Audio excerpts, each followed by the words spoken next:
throughout our Tuskegee community. Our focus remains on the healing of these students, and we pray for the young man that was lost and his family. I've also sat in town halls with students, parents, faculty, and staff, and I've heard their concerns.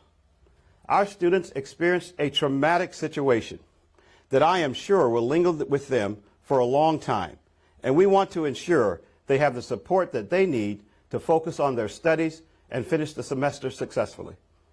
Nonetheless, it is our responsibility to secure the campus and move on so that our students can successfully complete what they came here for, an education.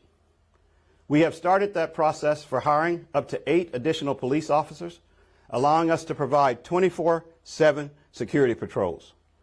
While the hiring process is ongoing, we will bring up to 12 additional officers to the campus for immediate 24/7 security starting on this Monday, November 18th.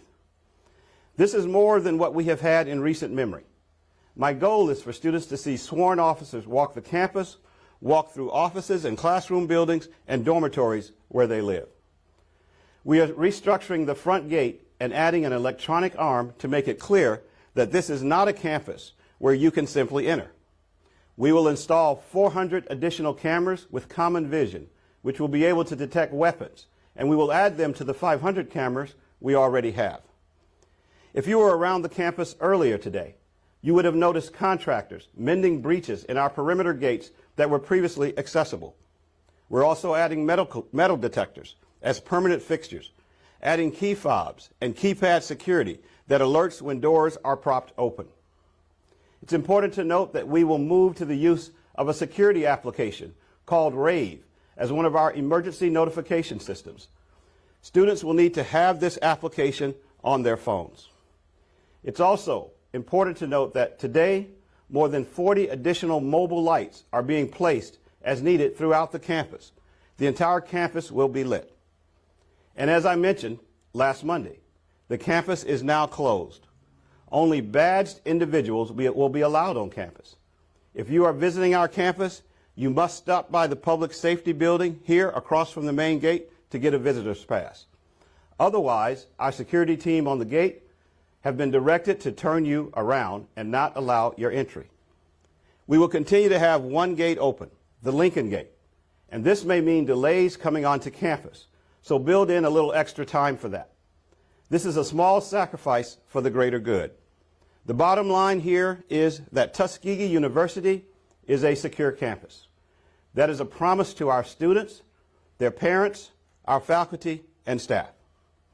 With that in mind, Tuskegee students and faculty will return to campus for in-person learning on Monday, November 18th, 2024. However, there are no classes on Monday.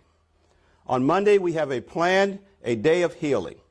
We are asking students, faculty, and staff to join us in the University Chapel, on our avenue, and at the stadium on Monday, where we all can come together to show our support for one another and our TU strength. We are TU strong, and I want our students to know that. The full schedule of events for our Day of Healing will be publicized to our community. Some students may require special accommodations due to injuries. We are prepared to work with them to ensure they can finish the semester successfully. I and my leadership team made the decision to return to in-person learning based on the feedback received from many other universities that experienced similar tragedies, mental health experts, and many, many others throughout the country. We also considered the diverse opinions of students and their parents. Tuskegee University. We are as strong as the bricks our students use to build the buildings over 100 years ago, buildings that still stand today. It is in this spirit of strength that we will not allow the criminals that invaded our sacred space to prevail. We will continue to take care of and educate our students. Now I will take a few questions. What other schools have given these suggestions that you just mentioned? I'm not at liberty to give you their actual names, but I will tell you that they had school shootings and those kind of issues the same as we have. How did you decide on the number of officers that you mentioned that you're going to bring on, and what would their jobs be that weren't in place before? So we decided based on the size of our campus, the number of buildings that we have on campus, and the need to be 24/7. So we're operating 2 shifts. What we are asking them to do is to parade by foot. to go around the campus, check the doors, go through buildings, check through dormitories, and do that. We have not done that 24/7 in the past. We've had a more scaled down version. Now, and with the number that I suggested, we will do that 24/7. Okay, next. Oh, yes, you mentioned metal detectors. Can you kind of give us an idea of where those would be and what kind of areas you plan on placing those? Well, I don't want to give you all of the exacts, but I will tell you in anywhere where there's a large gathering, we will have metal detectors. And your entry point, there will be metal detectors. If you come into the campus, you'll go through a metal detector or a metal wand. So we will use them strategically. Some of them will be mobile. In other words, if we have big crowds going to a certain place, we may use them there. And how would the cameras be able to detect any weapons that may be on individuals who are on campus? Well, with today's automation, the cameras, along with the other systems that we're talking about, and I'll give you an example, can detect on loud noises that sound like gunfire, and then alert to our control systems so that we might respond in the event we were not where that gunfire was. Cameras can also read tags to tell us who comes in and comes out and record those kinds of things. So we believe, like many others who are in the security business, that the use of cameras with the modern technology is exactly how we can take 24/7 vision of our campus and the critical elements. Can you give us an update on the criminal investigation? Any idea, any more charges pending in the criminal investigation against you? Right, so that's not our purview. I can tell you that it is ongoing, and we support everything that they need to do, but those are other agencies outside of the university that conducts those investigations. So right now, the campus is considered closed. Will that be the status moving forward, considering that the university is private? We are a closed campus. Moving forward, not We are a closed campus henceforth for the foreseeable future. That's the case. All right. Can you, I was just putting you kind of. I was going to ask, can you go into further details about the app and how students are able to use it in the event of emergency? Duress. You can push it in the event of duress.